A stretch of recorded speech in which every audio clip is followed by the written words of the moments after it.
Flower Mound police are accusing a North Texas TikTok star of trying to kill his girlfriend. Their affidavit says Darius Brownlee confessed after he got into a heated argument with Zara Hashimi that ended with him shooting her in the head.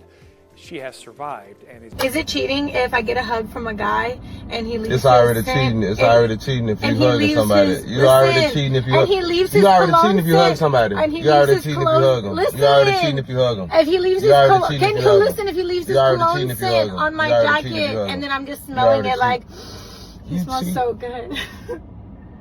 Is that cheating? He gave me a hug and his cologne scents on my jacket and I just can't stop smelling it. It smells so good.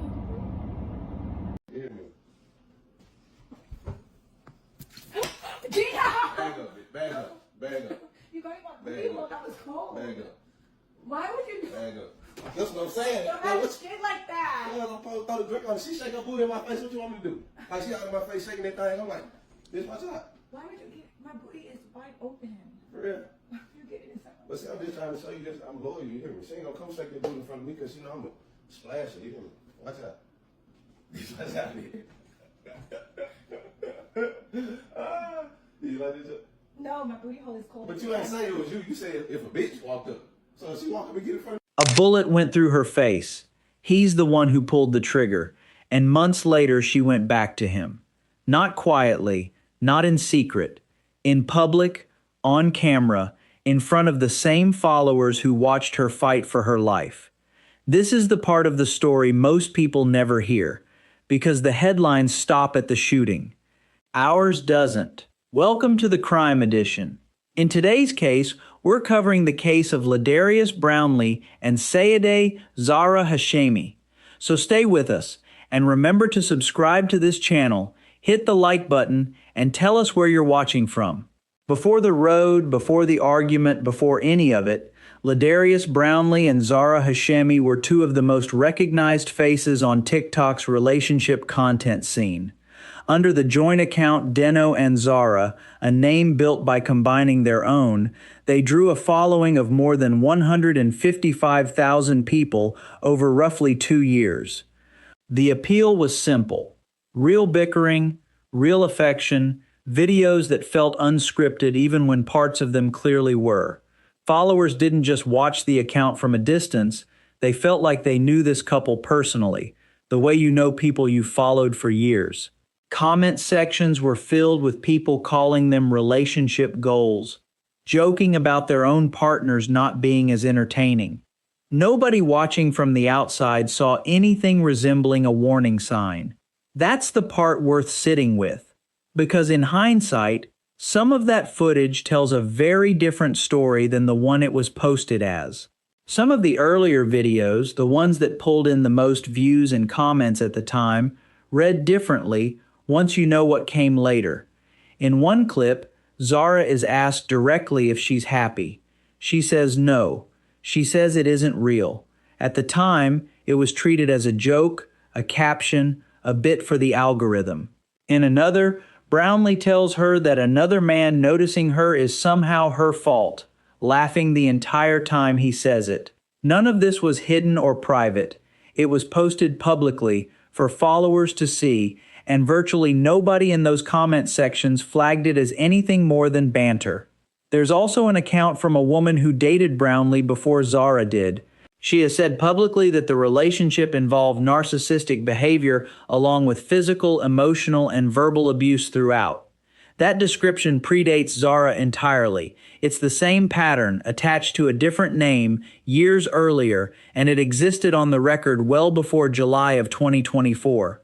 On July 4th, 2024, the couple attended the Flower Mound Independence Fest at Bakersfield Park, along with thousands of others celebrating the holiday.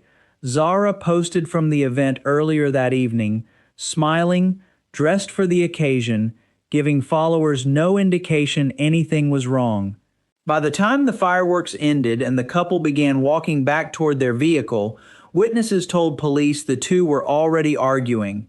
That argument became physical before they reached the car. According to statements given to investigators, Brownlee then had Zara get into the back seat of the SUV he was driving, a 2024 Chevrolet Blazer. Two friends were still inside the vehicle when he pulled away from the park, meaning what happened next wasn't between two people alone, it happened in front of witnesses who would later have to describe it to police. The argument didn't stop once they were driving. Passengers in the vehicle told investigators that Brownlee and Zara kept arguing for the next several minutes as the SUV moved further from the park, away from the crowds, away from anyone who could have intervened. Less than 3 miles down Flower Mound Road, just before 1 a.m, Brownlee stopped the vehicle. He reached into the driver's side door pocket and took out a handgun. According to witness statements, the weapon was raised toward the back seat before it was turned toward Zara, and a single round was fired. She was struck above her right eye. Someone got her out of the vehicle and onto the road, and began performing compressions while waiting for help to arrive, working to keep her alive in the minutes before paramedics reached the scene. When Flower Mound police arrived, they found her lying in the westbound lanes of traffic. She was taken to a hospital in Grapevine with what police described as life-threatening injuries. Brownlee was still there. He didn't attempt to leave, and officers took him into custody at the scene without incident. Welcome back. If you're finding this case as unsettling as we did putting it together, do us a favor and hit subscribe, because we cover cases like this every week, the ones that don't get the coverage they deserve. According to the probable cause affidavit filed by Flower Mound Police, investigators recovered the weapon, a tan Glock handgun, directly from the scene, along with statements from the two passengers who had been in the vehicle at the time of the shooting. Those statements formed the basis for the charges filed against Brownlee: aggravated assault with a deadly weapon, along with 3 separate counts of deadly conduct, one for each person police say was inside that SUV when the weapon was drawn. Brownlee was booked into the Denton County Jail and later held on a bond of $900,000. In the immediate aftermath, he offered police little beyond what's already documented in the initial 911 call made that night. It would be weeks before he addressed it publicly at all, and when he finally did, he described it as completely an accident, saying he never intended to hurt the woman he'd built an entire public relationship around. What the public record doesn't fully answer is how thoroughly that claim was actually tested.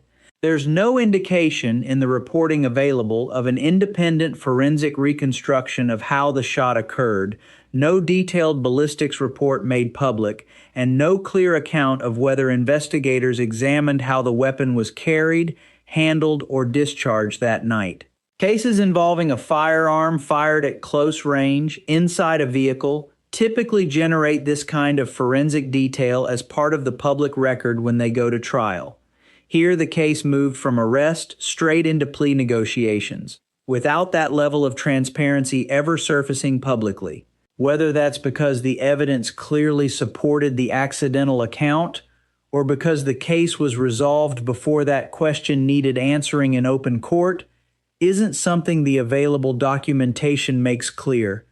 It's one of the more uncomfortable gaps in a case that otherwise generated an enormous amount of public attention. In February of 2025, Brownlee entered a guilty plea to a reduced charge. A Denton County judge sentenced him to 10 years of probation. No additional prison time was ordered beyond the 7 months he had already spent in county custody while the case was pending. What matters here isn't only the length of the sentence, it's the type of plea he entered. Under Texas law, an outcome like this typically falls under what's known as deferred adjudication, meaning a judge can withhold entering a final conviction as long as the defendant completes probation without violating its terms. In practical terms, that means it's possible for Brownlee to complete this sentence without a formal conviction ever attaching to his record, for a case involving a gun fired into his girlfriend's face. That detail rarely makes it into the coverage most people have already seen about this case. While the legal side of things was still working its way through the system, Zara was dealing with the reality of what she survived. She sustained a traumatic brain injury and underwent reconstructive procedures in the months that followed the shooting. She had to relearn basic speech, one word at a time, a process that takes most survivors far longer than the public attention span for a viral case ever allows. Her sister, Sarah Hashemi, set up a fundraiser to help cover medical costs, which she has said exceeded $200,000 for hospital care alone. When asked publicly why she hadn't refunded any of the donations after Brownlee's release from custody, Zara responded by asking how else he was supposed to help pay for what she needed, given that he'd just spent 7 months in jail without income. It's a response that reframes the entire situation, because in her own accounting, the man responsible for her injury was also positioned as part of the plan to recover from it. Not long after his release, Brownlee reappeared publicly alongside Zara, and his attorney confirmed the two remained a couple. That reconciliation ran alongside a separate, ongoing legal matter entirely, a parent-child case filed in Dallas County involving Brownlee and a woman named Jordan Whitaker, tied to custody of his child. Public disputes between Zara and Whitaker followed, playing out live in front of the same audience that had spent 2 years watching the couple's relationship content. For followers who thought they understood where this story ended, once the plea deal was final, watching it continue into a custody dispute added an entirely new, unresolved layer to a case many assumed had already closed in the courtroom months earlier. As of the most recent available reporting, Brownlee remains on probation, and Zara continues her recovery, largely out of the public eye compared to where the two of them once stood. What's known for certain is this: a woman survived a shooting most people don't.